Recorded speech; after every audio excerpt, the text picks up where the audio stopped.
এই ক্লাসে আমরা আরও একটা গুরুত্বপূর্ণ প্যাসেজকে ট্রান্সলেট করব, খুবই কিন্তু গুরুত্বপূর্ণ এই প্যাসেজটাও। সবাইকে বলবো খুব মনোযোগ দিয়ে শেষ পর্যন্ত ক্লাসটা করবে, এবং কোথাও কোনো ধরনের যদি প্রবলেম হয়ে থাকে অবশ্যই কিন্তু তোমাদের সেই প্রবলেমটাকে আমাকে কিন্তু অবশ্যই জানাবে।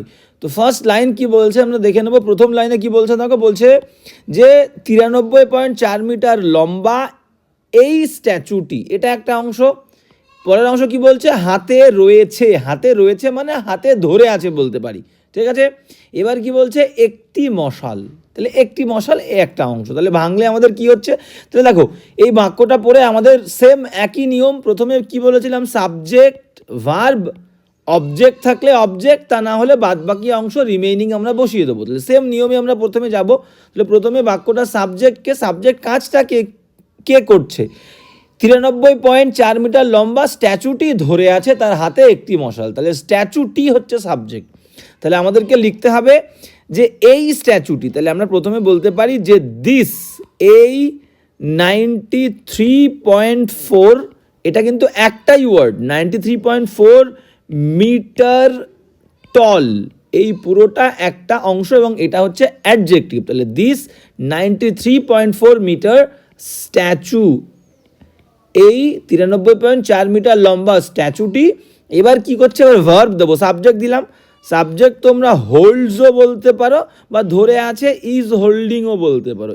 ইজ হোল্ডিং, ধরে আছে, ঠিক আছে। ইজ হোল্ডিং এবং হাতে ধরে আছে বলেছে, তাহলে is holding in it's hand বলতে পারো বা লাস্টেও দিতে পারো, এইখানেও দিতে পারো বা লাস্টেও দিতে পারো। আচ্ছা, কি ধরে আছে আমরা দিয়ে দিই। তো this 93.4 metre tall statue holds বা ইজ হোল্ডিং একটা মশাল। তাহলে আ টর্চ, একটা টর্চ বলবো, মশালকে ধরে আছে একটা টর্চ তার হাতে, in it's hand, HAND, clear.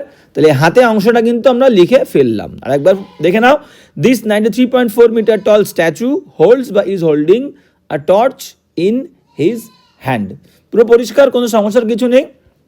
Next লাইনে আমরা চলে যাব। নেক্সট লাইন কি বলছে দেখে নাও। হ্যাঁ, নেক্সট লাইন কি বলছে, বলছে 1886 সাল থেকে, এ একটা অংশ, ঠিক আছে। এবার কি বলছে, পরের অংশ বলছে এটি নিউ ইয়র্ক বন্দরের সামনে। তাহলে এটি নিউ ইয়র্ক বন্দরের সামনে, এ একটা অংশ। পরের অংশ কি বলছে, হাডসন নদী মুখে। হাডসন নদী মুখে যদি এটা একটা অংশ ধরি, এবং পরের অংশটাকে আমাদের বলতে হবে রয়েছে। রয়েছে মানে দাঁড়িয়ে আছে, এখানে রয়েছে মানে দাঁড়িয়ে আছে। ঠিক একই রকমভাবে প্রথমে সাবজেক্ট তারপরে ভার্ব দেবো, বাদবাকি অংশ আমরা পরে দিই। আচ্ছা, তাহলে এই বন্দরের সামনে আর নদী মুখে দাঁড়িয়ে আছে, তাহলে এটি, তাহলে এটি হচ্ছে আমাদের এখানে সাবজেক্ট। এটি মানে এই স্ট্যাচুটি। তাহলে আমরা বলতে পারি দিস স্ট্যাচু, তোমরা বলতে পারো সেম দিস স্ট্যাচু, বা তোমাদের যদি মনে হয় যে ইট দেবে তাও দিতে পারো, কোনো সমস্যা নেই। দিস স্ট্যাচু, বা যদি মনে হয় ইট দেবে তাও দিতে পারো। এইবার ভালো করে বোঝো, অতীত থেকে শুরু হয়েছিল কাজটা, এখনও চলছে। এই দাঁড়িয়ে থাকা কাজটা কিন্তু অতীতে শেষ হয়ে যায়নি, এখনও চলছে। তাহলে কোনো কাজ দীর্ঘ সময় ধরে চলছে বললে আমরা কিন্তু প্রেজেন্ট পারফেক্ট কন্টিনিউয়াস টেন্সে লিখবো, বা তোমরা প্রেজেন্ট পারফেক্টেও বলতে পারো। প্রেজেন্ট পারফেক্ট কন্টিনিউয়াস বা প্রেজেন্ট পারফেক্টেও বলতে পারো। তাহলে একটা স্ট্যাচু, তাহলে পারফেক্ট বা পারফেক্ট কন্টিনিউয়াসের ক্ষেত্রে আমাদের হবে হচ্ছে হ্যাজ। যদি শুধু পারফেক্ট করি তাহলে কি হবে, standard third form stood, STOOD, has stood, এই স্ট্যাচুটা দাঁড়িয়ে আছে। এইবার বা দাঁড়িয়েছে, প্রেজেন্ট পারফেক্ট, কাজ হয়ে গেছে। এবার যদি আমরা একটা কন্টিনিউয়েশনে রাখি, কাজটা এখনও চলছে, তাহলে আমরা বলবো কি has been standing, has been standing. তাহলে দিস স্ট্যাচু বা ইট হ্যাজ স্টুড বা ইট হ্যাজ বিন স্ট্যান্ডিং, এটা দাঁড়িয়ে আছে। কোথায় দাঁড়িয়ে আছে, আমরা বলবো যে নিউ ইয়র্ক বন্দরের সামনে হাডসন অভিমুখে। তাহলে প্রথমে আমরা হাডসন নদী অভিমুখে দিয়ে দিই। তাহলে কোনো কিছু একটা নির্দিষ্ট হাডসন নদী মুখে, নদীর মুখে একটা পার্টিকুলার বা নির্দিষ্ট একটা অ্যাড্রেস, পার্টিকুলার অ্যাড্রেস বললে সবসময় আমাদের মাথায় রাখবে একটা আমাদের প্রিপোজিশন বসাতে হয়, সেটা হচ্ছে অ্যাট। তাহলে অ্যাট হাডসন নদীর মুখে, তাহলে at the mouth, at the mouth, মুখে, at the mouth, MOUTH, at the mouth of Hudson river এবং দা দেবে কারণ নির্দিষ্ট একটা নদীর নাম করেছে, at the mouth of the Hudson river, HUDSON, Hudson river, RIVER। তাহলে কি বললাম একবার ভালো করে দেখে নাও। It has been standing, but the statue has been standing at the mouth of the Hudson River. এইবার দেবে এটা কোথায়, এটা কোথায়, নিউ ইয়র্ক বন্দরের সামনে। তাহলে in front of, in front of new York বন্দর, পোর্ট বলতে পারি আমরা, new York, new York port, PORT port, new York port বা নিউ ইয়র্ক হারবারও তোমরা বলতে পারো, ঠিক আছে, পোর্ট বা হারবার, HARBOUR, হারবার। এবার একটা অংশ আমাদের বাকি আছে, কোন অংশটা বাকি আছে, 1886 সাল থেকে। তা তোমরা দিয়ে দেবে যে সিন্স 1886, ফুল স্টপ। এইবার ভালো করে বোঝো কেন স্যার সিন্স দিলেন, থেকে বলেছে বলে সিন্স দিলাম। এরকম পারফেক্ট বা পারফেক্ট কন্টিনিউয়াস টেন্সে যখন থেকে বোঝায় তখন আমাদেরকে সিন্স দিতে হবে, আর যখন থেকে বলবে তখন একটা কনক্রিট টাইম থাকবে, কনক্রিট, যেটাকে আমরা ভাঙতে পারবো না। যখন সংখ্যা মেনশন করা থাকবে, সংখ্যা, তখন আমরা ফর দেবো, তখন হবে কি, তখন হবে ধরে। তাহলে পারফেক্ট বা পারফেক্ট কন্টিনিউয়াস টেন্সে ধরে বললে আমাদের ফর হবে, আর থেকে বললে সিন্স হবে। তাহলে এখানে আমাদের সিন্স হবে। ফাইনালি একবার পড়ে দিই, দিস স্ট্যাচু বা দ্য স্ট্যাচু বললেও হবে, হ্যাজ স্টুড বা হ্যাজ বিন স্ট্যান্ডিং বা ইট দিলেও হবে। কোথায়, হাডসন নদী মুখে, at the mouth of the Hudson river, in front, আমরা ফ্রন্ট স্পেলিংটা ভুল লিখেছি, টি হবে, in front of new York port বা নিউ ইয়র্ক হারবার। কখন থেকে, 1886 সাল থেকে, সিন্স 1886। ক্লিয়ার? এই বাক্যটা আমাদের কমপ্লিট হয়ে গেল। এবার চলে যাব পরের বাক্যটা। পরের বাক্যটা কি বলছে আমরা দেখে নেব। বলছে যে এর উদ্দেশ্য হলো, এর উদ্দেশ্য হলো, এটা একটা অংশ। তাহলে ইটস পারপাস, এর উদ্দেশ্য হলো ইংরেজি কি আমরা বলতে পারি যে এটার মানে ইটস উদ্দেশ্য, পারপাস, ইটস পারপাস হলো মানে হয়, ইটস পারপাস ইজ। পরের অংশ চলো কি বলছে, এর উদ্দেশ্য হলো এই মূর্তিটির মাধ্যমে, এই মূর্তিটির মাধ্যমে, আমরা পুরো ফাইনালি লিখবো না, আগে ভেঙে নিই। এই মূর্তিটির মাধ্যমে মানে হচ্ছে through, THROUGH, through this statue, through this statue. Clear? এই মূর্তির মাধ্যমে। পরের অংশ কি বলছে, মার্কিন অধিবাসীদের স্বাগত জানানো। তাহলে মার্কিন অধিবাসীদের স্বাগত জানানো, এটাকে আমরা কি বলতে পারি, যে to welcome, two welcome the মার্কিন মানে আমেরিকান, আমেরিকান বাসিন্দা, আমেরিকান বাসিন্দা আমরা কি বলতে পারি, রেসিডেন্টস বলতে পারি, রেসিডেন্টস, বা তোমরা ইনহ্যাবিট্যান্টসও বলতে পারো, ইনহ্যাবিট্যান্টস। ক্লিয়ার? এই দুটোর যে কোনো একটা তোমরা বলতে পারো। তাহলে এই হয়ে গেল টু ওয়েলকাম, জানানো, এখানে কিন্তু ইনফিনিটিভ আনতে হবে। এবার কি বলছে, হচ্ছে অধিবাসীদের জানানো হচ্ছে, আচ্ছা জানানো হচ্ছেই পুরোটা একটা অংশ, যারা বিদেশ থেকে ঘরে ফিরছে, যারা বিদেশ থেকে ঘরে ফিরছে। তাহলে এই ইনহ্যাবিট্যান্টস যারা ফিরছে, তাহলে এদের সঙ্গে যারা বলতে হু দিয়ে দেবে, যারা ফিরছে একের বেশি, ইনহ্যাবিট্যান্টস বলেছে একের বেশি, হু are returning, who are returning, returning বাড়ি ফিরছে, হু আর রিটার্নিং হোম। এবার কোথা থেকে বাড়ি ফিরছে, বিদেশ থেকে, ফ্রম অ্যাব্রড, ABROAD। এই হচ্ছে আমাদের পুরো অংশটা। এবার ফাইনালি আমরা লিখে নিই, যেটুকু লিখলাম এইটুকু আমরা মুছে দিই। তাহলে এর উদ্দেশ্য হলো, তাহলে ইটস পারপাস ইজ, তাহলে এর উদ্দেশ্য হলো, এবার কী উদ্দেশ্য হলো, মার্কিন অধিবাসীদের স্বাগত জানানো। প্রথম অংশের পরে এই অংশটা আমরা লিখব। তাহলে ইটস পারপাস ইজ হয় টু ওয়েলকাম, জানানো, two welcome the American, American মার্কিন মানে আমেরিকান ইনহ্যাবিট্যান্টস, ইনহ্যাবিট্যান্টস বা আমরা কি বললাম, রেসিডেন্টস, RESI, তাই তো, ওকে, রেসিডেন্টস, ঠিক আছে, ওয়েলকাম জানানো, ঠিক আছে। এবং কি বলছে যে যারা, যারা মানে হচ্ছে হু বাড়ি ফিরছে, তাহলে আমরা বলতে পারি who are returning, who are returning, who are returning, যারা বাড়ি ফিরছে। কোথা থেকে, আচ্ছা returning home, who are returning home from, FROM, from কোথা থেকে বাড়ি ফিরছে, বিদেশ থেকে, from abroad, ABROAD, from abroad. এইবার একটা অংশ আমরা বাদ দিয়ে দিয়েছি এই মূর্তিটার মাধ্যমে। তাহলে এই মূর্তিটার মাধ্যমে আমরা কি বলবো, through this statue, through, THROUGH, through this statue. Clear? এই হচ্ছে অংশ। তাহলে কি লিখলাম একবার ফাইনালি দেখে নাও। বাংলা ছিল এটা, আমাদের ইংরেজি এটা। তাহলে its purpose is to welcome the American inhabitants বা residents who are returning home from abroad through this statue. Clear? এই হচ্ছে আমাদের এই বাক্যটা। নেক্সট বাক্যে চলে যাব। নেক্সট বাক্য কি বলছে আমরা দেখে নেব। অলরাইট, তো কি বলছে দেখো, বলছে তামা দিয়ে তৈরি এই স্ট্যাচু। একদম সিম্পল বাক্য। তাহলে এই বাক্যটাকে আমাদের প্যাসিভে লিখতে হবে, প্যাসিভে। তাহলে এই স্ট্যাচুটা তৈরি হয় তামা দিয়ে। তাহলে আমরা বলবো যে দিস স্ট্যাচু, একা একা তৈরি হতে পারে না। তাহলে আমরা বলবো দিস স্ট্যাচু, STATUE। এবার আমরা মেড অফ বলি, মেড অফ তৈরি হয়, তাহলে ইজ দেবো, this statue is made of. এখনও পর্যন্ত আমরা পাস্ট টেন্স পাইনি, হতেই পারে আমাদের পাস্টের সঙ্গে প্রেজেন্টের কম্বিনেশন, তো সেটা নিয়ে ঘাবড়ানোর কিছু নেই। তাহলে দিস স্ট্যাচু ইজ মেড, আর কোনো কিছু দিয়ে তৈরি হলে সেই ম্যাটেরিয়ালটার আগে প্রিপোজিশন অব হয়, কিন্তু সেটা শুধুমাত্র এখানে স্ট্যাচু বলেছে, কোনো জিনিস যে ম্যাটেরিয়াল দিয়ে তৈরি বা যে কম্পোনেন্ট দিয়ে তৈরি, সেই কম্পোনেন্টের আগে কিন্তু যে ভার্বই তুমি ইউজ করো না, সেটা is made, is built, is composed, সব কিছুর পরে কিন্তু অফ প্রিপোজিশন হবে সেই কম্পোনেন্টের আগে বা ম্যাটেরিয়ালসের আগে। তাহলে this statue is made of কি, কপার, COPPER, ফুল স্টপ। এইবার কি বলছে, পরের অংশে চলে আসো। পরের অংশ বলছে যে 1886 সালের আগস্ট মাসে, এবার একটা অতীতে চলে যাচ্ছে।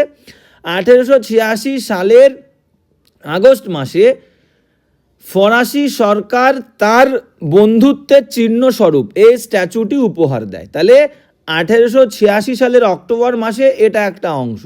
তাহলে এটাকে আমরা কি বলতে পারি, এটাকে আমরা এইভাবে বলতে পারি যে ইন অক্টোবর, কোনো কমা টমা দেবে না, 1886 গেল। পরের অংশ আমরা কি বলতে পারি, ফরাসি সরকার এই স্ট্যাচুটি উপহার দেয়। তাহলে the French government, the French, FRENCH, the French government, the French government দিয়েছিল, gifted, the French government gifted this statue, this statue, এই স্ট্যাচুটি দিয়েছিল। ঠিক আছে, ফ্রেঞ্চ গভর্নমেন্ট এই স্ট্যাচুটি দিয়েছিল। এবার কি বলছে, বন্ধুত্বের স্বরূপ হিসাবে। তাহলে বন্ধুত্বের স্বরূপ হিসাবে এটাকে আমরা ইংরেজিতে কি বলতে পারি, যে as a symbol, as a symbol of, কি বলতে পারি, as a symbol of friendship, as a symbol of friendship, বা সিম্বলের জায়গায় তোমরা কিন্তু টোকেনও লিখতে পারো, TOKEN, as a token of friendship বা as a symbol of friendship. Clear? তো এই হলো মোটামুটি আমাদের এই অংশটা। এবার আমরা লিখে ফেলি ফাইনালি। তো কি বলছে আমরা দেখে নেব। তাহলে এই স্ট্যাচুটা তৈরি হয় কপার দিয়ে, এবং তার ওপরে বলছে কি, তারপরে বলছে যে 1886 সালের অক্টোবর মাসে ফরাসি সরকার বন্ধুত্বের চিহ্নস্বরূপ স্ট্যাচুটি উপহার দিয়েছিল। আমরা বলতে পারি, এখানে লিখে দিই যে the French government, the French, FRENCH, French গভর্নমেন্টের জি বড় হাতের করি, কারণ নির্দিষ্ট একটা দেশের গভর্নমেন্ট বলেছে। ঠিক আছে, সেই কারণে আমরা জিটাকেও বড় হাতে করবো, GOVERN। আচ্ছা, the French government gifted, gift করেছিল, গিফটেড এই স্ট্যাচুটি, দিস স্ট্যাচু, দিস স্ট্যাচু। এইবার কি বলছে, যে বন্ধুত্বের স্বরূপ হিসাবে। তাহলে as a symbol, as a symbol বা টোকেন তোমরা বলতে পারো, টোকেন অব ফ্রেন্ডশিপ, ফ্রেন্ডশিপ। ঠিক আছে, এবং এই কাজটা কখন করেছিল, কখন হচ্ছে সালটা কখন, in October, in October 1886। Clear? তো এই হচ্ছে বাক্যটা। কি লিখতে হবে দেখে নাও, this statue is made of copper, the French government gifted this statue as a symbol বা a token of friendship in October 1886। এই ছিল আমাদের এই বাক্যটা। এবার নেক্সট বাক্যে চলে যাব। নেক্সট বাক্য কি বলছে দেখে নাও। নেক্সট বাক্য বলছে এই স্ট্যাচুর স্থপতি হলো ফ্রেডরিক অগাস্টা বার্থোলদি। একদম সিম্পল একটা বাক্য। তাহলে এই স্ট্যাচুর স্থপতি, স্থপতি মানে হচ্ছে আর্কিটেক্ট বা স্কাল্পচার বলতে পারি, স্কাল্পচার। তাহলে আমরা বলতে পারি প্রথমে ব্যক্তির নামটা দিয়ে দেবো যে এই ব্যক্তিটা ছিল স্কাল্পটার এই স্ট্যাচুটির, ঠিক আছে।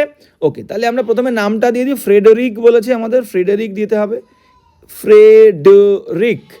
অগস্ট, অগস্ট স্পেলিং কি? AUGUST, এ বলতে পারো, ই বলতে পারো, যা দেবে তাই হবে।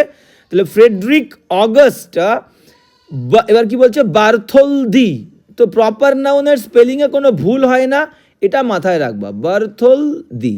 ওকে, তাহলে ফ্রেডরিক অগস্টা বার্থোলদি ছিলেন, হলো মানে ছিলেন, তাহলে দিতে হবে was, was the architect, was the architect, বা তোমরা বলতে পারো স্কাল্পটর, স্কাল্পটর। এইবার এই স্ট্যাচুর এখানে যুক্ত করে দেবে of this statue, of this statue, STATUE। তাহলে কি লিখলাম? এই স্ট্যাচুর স্থপতি হলো ফ্রেডরিক অগাস্টা বার্থোলদি। ফ্রেডরিক অগাস্টা বার্থোলদি ওয়াজ, ছিলেন, দ্য আর্কিটেক্ট বা the sculptor of this statue. ওকে, এবার নেক্সট বাক্য কি বলছে দেখো। এর ভেতরের কারুকার্য, এর ভেতরের কারুকার্য, ভেতরের মানে ইন্টিরিয়র, ইন্টিরিয়র। আর কারুকার্য বলতে আমরা কি বলবো? কারুকার্য মানে ক্রাফটসম্যানশিপ বা ডিজাইন বলতে পারো। সহজ যেটা মনে হবে সেটা দেবে, ক্রাফটসম্যানশিপ বা ডিজাইন। করেছিলেন, করা মানে ডু, তাহলে ওয়াজ ডান, বা সিম্পল অ্যাক্টিভেও লিখতে পারো। তার নাম হচ্ছে আলেকজান্ডার গুস্তাভ আইফেল। তাহলে দেখো, এটাকে আমরা এই বাক্যটাকে প্যাসিভেও লিখতে পারি, অ্যাক্টিভেও লিখতে পারি। প্যাসিভে লিখলে আগে অবজেক্ট দিতে হবে, অ্যাক্টিভে লিখলে সাবজেক্ট দিতে হবে, একদম সিম্পল বিষয়। তাহলে বা কাজটা করেছিল কে? কাজটা করেছিল হচ্ছে আলেকজান্ডার গুস্তাভ আইফেল, ঠিক আছে। ওকে, তাহলে যদি আমরা প্রথমে প্যাসিভে লিখি, এই সমস্ত এই ধরনের বাক্যগুলোকে প্যাসিভে লিখলে শুনতে ভালো লাগে। আমরা বলতে পারি যে এখানে কি বলেছে, এর ভেতরের কারুকার্য। ওকে, কোনো সমস্যা নেই, দেখো কত সুন্দর করে লিখে দেবো আমরা। তাহলে বলছে ইটস ইন্টিরিয়র, INTE, হ্যাঁ, ইন্টিরিয়র ডিজাইন, DESIGN। তাহলে ডিজাইন বলতে পারো, বা তোমাদের যদি ডিজাইনের জায়গায় তোমরা ক্রাফটসম্যানশিপও লিখতে পারো, ক্রাফটসম্যানশিপ, ক্রাফটসম্যানশিপ। তাহলে ইটস ইন্টিরিয়র ডিজাইন বা ইটস ইন্টিরিয়র ক্রাফটসম্যানশিপ করেছিল, ওয়াজ ডান, ওয়াজ ডান, ওয়াজ ডান। এবার কার দ্বারা? এবার প্যাসিভে করলে বাই দিতে হয়, বাই দিয়ে নাম কি বলেছে? Alexander Gustave Eiffel. ওকে, তাহলে আলেকজান্ডার গুস্তাভ, গুস্তাভ, ঠিক আছে, আইফেল, EIFFEL। এই কি লিখলাম দেখে নাও। ইটস ইন্টিরিয়র ডিজাইন বা interior craftsman was done by Alexander Gustave Eiffel. একদম সিম্পল, এটা প্যাসিভে করলাম। এবার অ্যাক্টিভে করলে স্যার কি হতে পারে? স্যার অ্যাক্টিভে করলে কি হবে? তোমাদের সাবজেক্টটা আগে দিতে হবে। আমি শর্টে লিখে তোমাদের দিয়ে দিই, আলেকজান্ডার গুস্তাভ আইফেল। আমরা বলতে পারি যে ডিড করেছিলেন, দা দরকার নেই, ইটস করে দাও, it's, did its interior, INTERIOR, interior design বা ক্রাফটসম্যানশিপ, সেম একই, ক্রাফটসম্যানশিপ। ওকে, এই হচ্ছে বিষয়। তাহলে Alexander Gustave Eiffel did its interior design বা ক্রাফটসম্যানশিপ, বা যেটা প্রথমে আমরা করলাম যে ইটস ইন্টিরিয়র ডিজাইন বা interior craftsmanship was done by Alexander Gustave Eiffel. এই হচ্ছে এই বাক্যটার প্রথমের অংশটা আমরা কিন্তু পড়েছি। নেক্সট কি বলছে দেখে নাও। নেক্সট অংশটা আমরা দেখে নেব কি বলছে। বলছে আর, ওকে, আর তামাকে বাছা ও ব্যবহারের পদ্ধতির কথা বলেন ইউজেন ভায়োলেট বা ভিওলেট। অলরাইট, কোনো সমস্যা নেই। বলছে আর তামাকে বাছা, বাছা মানে কি? সিলেকশন। তামাকে বাছা, এটাকে আমরা কি বলতে পারি? যে the selection, the selection of copper, COPPER।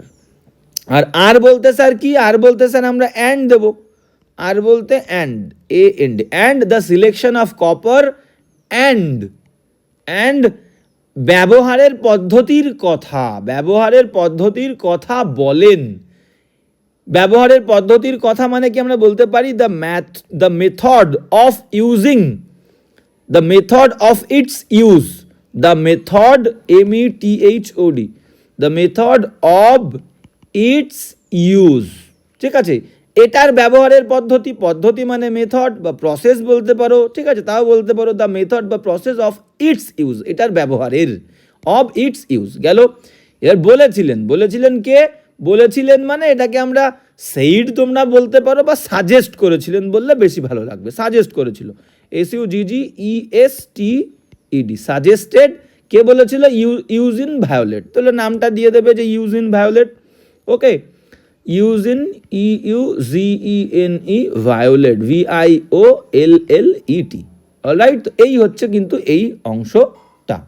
তো সুন্দর করে চলো ফাইনালি আমরা লিখে দিই, ঠিক আছে। তাহলে আমরা প্রথমে সাবজেক্ট দেবো, সাবজেক্ট হচ্ছে ব্যক্তিটার নামটা দেবো, আবার সেই অ্যাক্টিভ প্যাসিভ দুটোতেই লিখতে পারো, কোনো সমস্যার কিছু নেই। প্যাসিভ হলে ওয়াজ সাজেস্টেড, আর প্রথমে আমাদের অবজেক্টটা লিখতে হবে, অবজেক্ট কী করে লিখতে হবে, আচ্ছা আমরা প্রথমে অ্যাক্টিভটা লিখে নিই। তাহলে আমরা বলতে পারি যে ইউজিন ভায়োলেট সাজেস্ট করেছিল, সাজেস্টেড, সাজেস্টেড দ্য কি সাজেস্ট করেছিল, the selection of copper, the selection of copper, suggested the selection of copper, এবং আর কি সাজেস্ট করেছিল, অ্যান্ড দ্য মেথড, পদ্ধতি, and the method of its use, and the method of its use. এই গেল active. Subject প্রথমে দিয়ে আমরা এইভাবে লিখতে পারি। তাহলে কি লিখলাম দেখে নাও, Eugene Viollet suggested the selection of copper and the method of its use, পরিষ্কার। এবার যদি স্যার এটাকে আমরা অ্যাক্টিভে লিখি তাহলে কি হতে পারে, একদম সিম্পল। তাহলে প্রথমে অবজেক্ট দিতে হবে, কি সাজেস্ট করেছিল, the selection of copper and the method of its use was suggested by Eugene Viollet, একদম সিম্পল। তো ঠিক আছে, তোমাদের সুবিধার জন্য আমি একটু লিখে দিই। তাহলে কি বলতে পারি যে the selection, the selection of copper, the selection of copper and its method of use, and its method of use, এইবার হ্যাঁ, তাহলে আচ্ছা এটা কিন্তু এবার আমরা ওয়াজ দেব না, কারণ ওয়্যার দেব, কারণ কিন্তু দুটো জিনিস, দুটো আলাদা। কপারের সিলেকশন অ্যান্ড দিয়ে যুক্ত হচ্ছে, বলছে and it's method of use, দুটো সাবজেক্ট অ্যান্ড দিয়ে যুক্ত, তাহলে প্লুরাল ভার্ব হবে ওয়্যার, ওয়্যার সাজেস্টেড, আচ্ছা ওয়্যার সাজেস্টেড, ওয়্যার সাজেস্টেড, এবার বাই দিয়ে দেবে ইউজিন ভায়োলেট, VIOLLET, এই ক্লিয়ার। তো এই দুরকম ভাবে তোমরা কিন্তু এই বাক্যটাকে লিখতে পারো, অ্যাক্টিভ আর প্যাসিভ। নেক্সট বাক্যে আমরা চলে যাব। নেক্সট বাক্য কি বলছে আমরা দেখব। ওকে, বলছে স্ট্যাচুতে দেখা যায় একটি মহিলা মশাল নিয়ে ডান হাত ওপরে তুলে। তাহলে স্ট্যাচুতে দেখা যায় মানে স্ট্যাচুতে দেখা যায়, এই বাক্যটাকে আমরা কি বলতে পারি, দেখো স্ট্যাচুতে দেখা যায়, এটাকে আমরা দেয়ার দিয়েও শুরু করতে পারো, বা একদম সব থেকে ভালো হবে যে দ্য স্ট্যাচু ডেপিক্ট করে। স্ট্যাচু কি ডেপিক্ট করে, স্ট্যাচুতে দেখা যায় আমরা বলতে পারি যে the statue, the statue ডেপিক্টস, DEPICTS, the statue ডেপিক্টস, তুলে ধরে, চিত্রায়িত করে, ঠিক আছে। একটি মহিলাকে মশাল নিয়ে ডান হাত ওপরে তুলে দাঁড়িয়ে আছে। তাহলে প্রথমে দিতে হবে এই স্ট্যাচুটা ডেপিক্ট করে একটা মহিলা দাঁড়িয়ে আছে। তাহলে ডেপিক্টসের পরে তোমরা যদি একদম সহজে লিখতে চাও, ডেপিক্টসের পরে একটা দ্যাট দিয়ে দাও, তাহলে নাহলে তোমাদের একটু গন্ডগোল হবে, দ্যাট না দিয়েও লেখা যেতে পারে, ঠিক আছে। তাহলে সেটা আমি বলে দিচ্ছি। তাহলে দিস স্ট্যাচু ডেপিক্টস দ্যাট, ডেপিক্ট করে যে এ ম্যান, এটাকে আমি দ্যাটটাকে গোল করে রাখছি, ওকে। তাহলে the statue ডেপিক্টস that a woman is is standing, দাঁড়িয়ে আছে। ঠিক আছে, তাহলে এই স্ট্যাচুটা তুলে ধরে, চিত্রায়িত করে যে একটা মহিলা দাঁড়িয়ে আছে ডান হাত উঁচুতে তুলে। তাহলে আমরা এটাকে বলতে পারি যে উইথ হার ডান হাত ওপরে তুলে, তাহলে with her right hand, with her right hand ওপরে তুলে, মানে রেইজড, RAISED। ভালো করে বুঝে নাও এই পর্যন্ত।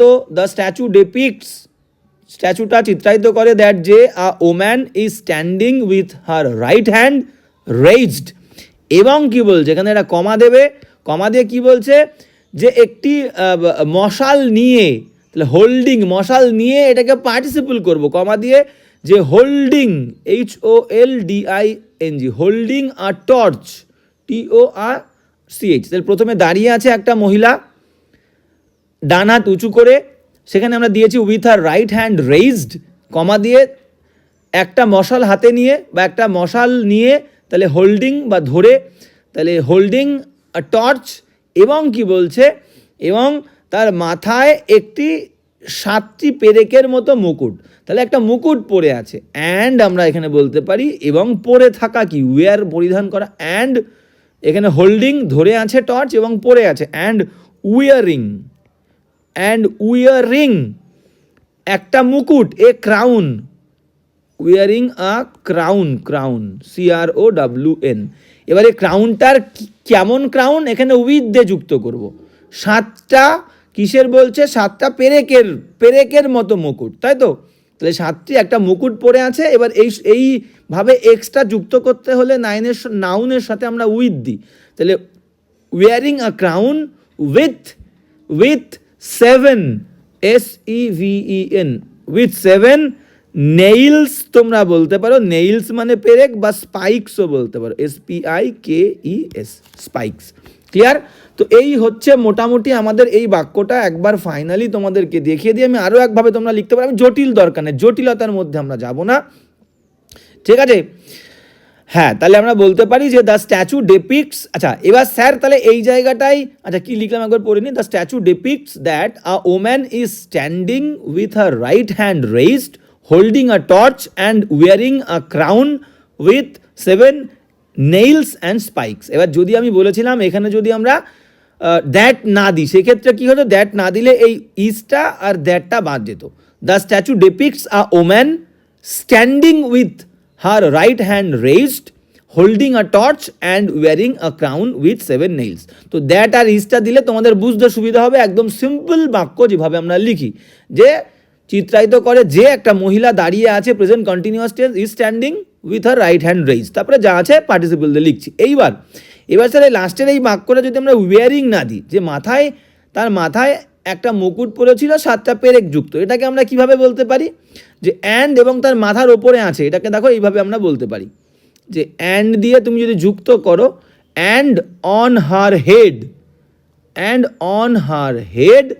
তার মাথার ওপরে ইজ আছে a crown, CROWN, and on her head is a crown, তার মাথার ওপরে যেমন আমরা দেয়ার দিয়ে ইউজ করি না, there is a temple in the village, there is a school in the village, ঠিক সেই রকম অ্যান্ড অন হার হেড, তারপরে দিলাম is, and on her head is a crown with 7 spikes, SPI, spikes বা nails.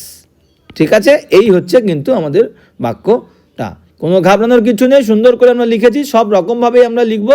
তোমাদের যেটা সুবিধা আমি সব রকম বলে দিচ্ছি, যেটা সুবিধা তোমরা কিন্তু সেইভাবেই মাথায় রাখবে এবং মনে রাখবে। পরিষ্কার? এবার চলে যাব, আমাদের মনে হচ্ছে এটাই লাস্ট বাক্য। ওকে, ঠিক আছে, কোনো সমস্যা নেই, সুন্দর করে এই বাক্যটাকেও আমরা লিখে ফেলবো। বলছে এই 7টি পেরেক 7টি সমুদ্র ও মহাদেশের ইঙ্গিতবাহী মানে কি, রিপ্রেজেন্ট করে। এই 7টি পেরেক কি রিপ্রেজেন্ট করে, 7টি সমুদ্র, দ্য 7 সিস, অ্যান্ড আমাদের কি বলেছে, মহাদেশ, কন্টিনেন্ট, 7 সিস অ্যান্ড কন্টিনেন্টসকে ইঙ্গিত করে। ঠিক আছে, তাহলে চলো আমরা আলাদা করে তাহলে বলতে পারি যে এই 7টি পেরেক, আচ্ছা এই 7টি একের বেশি, তাহলে দিজ হবে, THEAC, these 7 spikes this 7 spikes গেল। এবার ইঙ্গিত করে সাবজেক্ট, সাবজেক্টের পরে ভার্ব, সিম্বলাইজ SYMBOLIZE, ঠিক আছে, সিম্বলাইজ বলতে পারো বা রিপ্রেজেন্টও বলতে পারো, রিপ্রেজেন্ট করে, তুলে ধরে। তাহলে দিস 7 স্পাইকস সিম্বলাইজ বা রিপ্রেজেন্ট।